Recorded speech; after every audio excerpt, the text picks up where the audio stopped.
أما بعد فقد قال الله في القرآن العظيم والفرقان الحميد أعوذ بالله من الشيطان الرجيم بسم الله الرحمن الرحيم يا أيها الذين آمنوا اتقوا الله وكونوا مع الصادقين صدق الله العظيم وصدق رسوله النبي الأمين المكين الكريم تعالى الله ذات مصطفیٰ کا حسن لاسانی کہ ہے یکجا جمع جس میں تمام اوصاف امکانی دعائے یونسی خلق خلیلی صبر ایوبی جلال موسوی سرود مسیحی حسن کنعانی وہاں کا دشت ایمن دور کیا برتے تجلا کا یہ سب کچھ تھی جمال مصطفیٰ کی پرتو افشانی محمد وہ کتاب کون کا قرائے پیشانی محمد وہ حریم قدس کا شمع شمستانی وہ ناطق جس کے آگے مہر پر لب بلبل سدرہ وہ امی جس کے آگے عقل کل طفل دبستانی اور ہمارے دین کی حقانیت کے دونوں ہی شاہد ہیں معین الدین اجمیری محی الدین جیلانی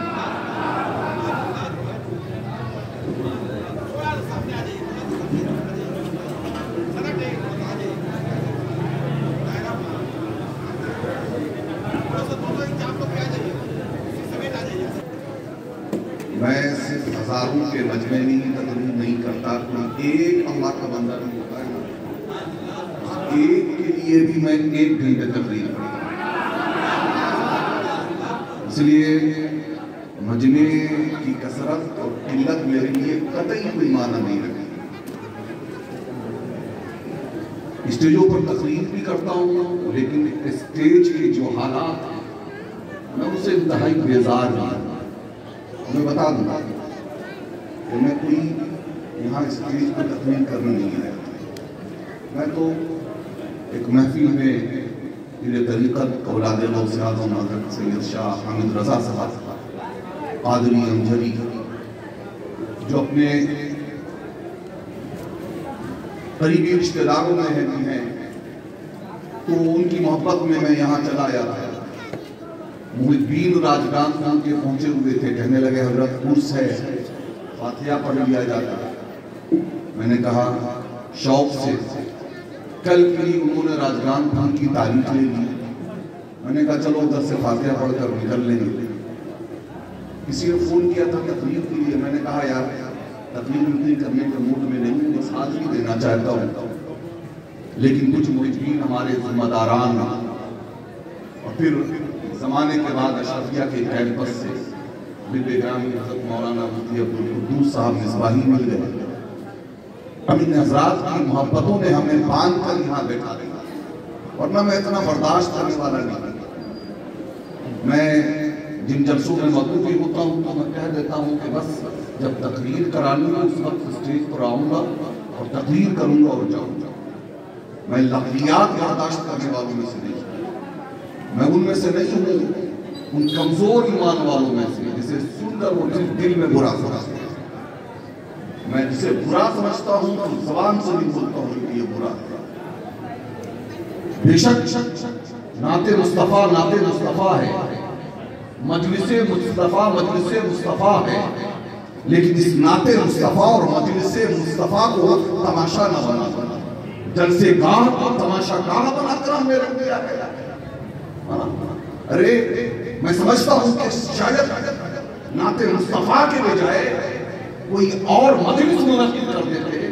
تو شاید اس میں گناہ کم ملتا لیکن جس طریقے کے دینی مجلسوں میں ہم دین کا تماشا بناتے ہیں بیٹھ کر 70 بار استغفر اللہ پڑھنا پڑتا ہے اللہ ہم سب کو معاف فرمائے عزیزان محترم میں نے صرف اس لیے اتنا کہا ہے ہر کوئی چاہتا ہے کمیٹی والوں کو لوگوں کو خوش کرو اور چلتے ہوتے لیکن اپنا معاملہ یہ ہے کہ اپنے بھی خفا مجھ سے ہیں بیگانے بھی ناخوش میں زہر حلال کو کبھی کہہ نہ سکا شن اور کہ صورتحال ہے جی وہ غریب ہو کر رہ گئی اسٹیجوں پر ہوں تو اس لیے کہ کم از کم اللہ اور رسول سے تو صحیح پیغام ہے بزرگان دین کا جو صحیح مشن ہے وہ آپ تک پہنچا سکا میں نے کئی بار چاہا کہ اسٹیجوں سے کنارہ کشی کر سکتا لوگوں نے کہا تھا اسٹیج ویسے ہی تماشا گاہ بن گیا ہے خطبہ کا بھی وہی حال ہے نقبہ کا بھی وہی حال ہے اور اس کے بعد شورا کا بھی وہی حال ہے معذرت کے ساتھ کوئی ایک فرق پر میرا کوئی نشانہ نہیں ہے ہو سکتا ہے میں کہیں نہ کہیں شامل ہو جاؤں لیکن اگر سارے لوگ اچھے لوگ چھوڑتے چلے جائیں گے اسٹیج کو تو پھر اس اسٹیج کا تو اللہ ہی حافظ ہے نا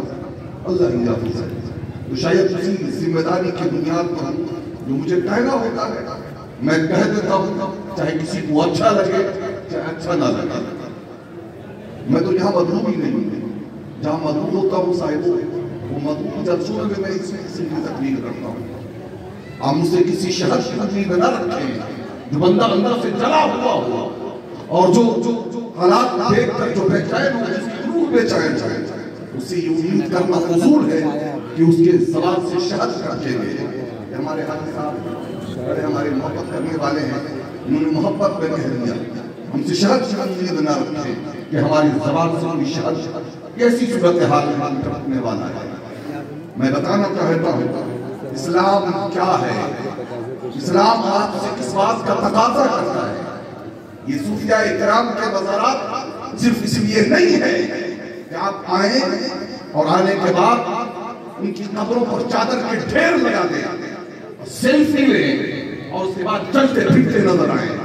مجلس میں مسلک اعلیٰ حضرت کے نعرے لگائیں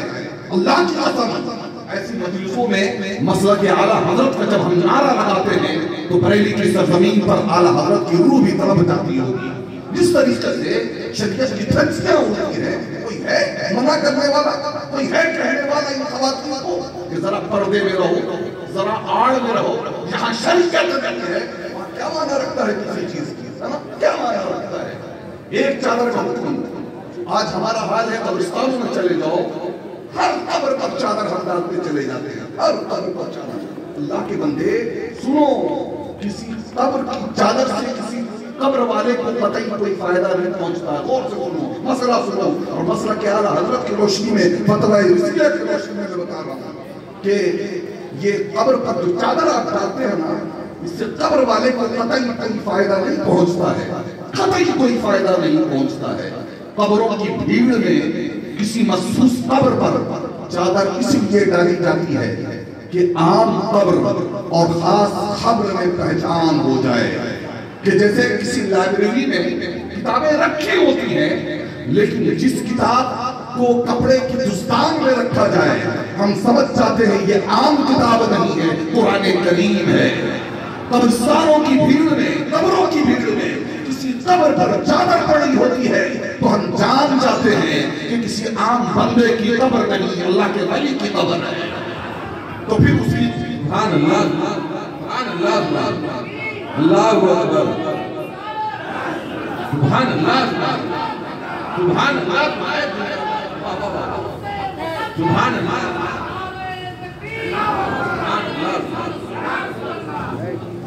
اور پھر آنے والا جان جائے تو اس قبر پر کھڑا ہو کر اللہ کی بارگاہ میں دعا کرے میرے مولا میں گناہگار ہوں خطاکار ہوں ریاکار ہوں لیکن تیرا بندہ ہوں اور تیری اس محبوب کے در پر کھڑا ہوں قبر پر کھڑا ہوں ان کے صدقے طفیل وسیلے سے میری دعاؤں کو قبول فرما دے پیارے اب سوچو کہ وہاں جانا ہے تو کیسے جانا وہاں سیلفی لیا جانا ہے یار کوئی بولنے والے کوئی روکنے ٹوکنے والا نہیں ہے عورتیں جو ہیں چھٹی پھر رہی ہیں ان پر کوئی روک تھام لگانے والا نہیں ہے اللہ کے لیے میں ذمہ داران سے گزارش کرتا ہوں میں اس کا قائل نہیں ہوں کہ عورتوں کو دین نہیں سیکھنا چاہیے میں اس کا قائل نہیں ہوں کہ عورتوں کو دوسرے درجے کا مسلمان بنا دینا چاہیے جو ہم نے بنا دیا ہے انہیں یقیناً دین سیکھنا چاہیے بیان سننا چاہیے لیکن ان کے لیے ویسا انتظام بھی ہونا چاہیے پردے کا اہتمام بھی ہونا چاہیے عورتوں کو ہمیں یہ سمجھانا اور بتانا ہے کہ سنو اسلام کی قربانی میں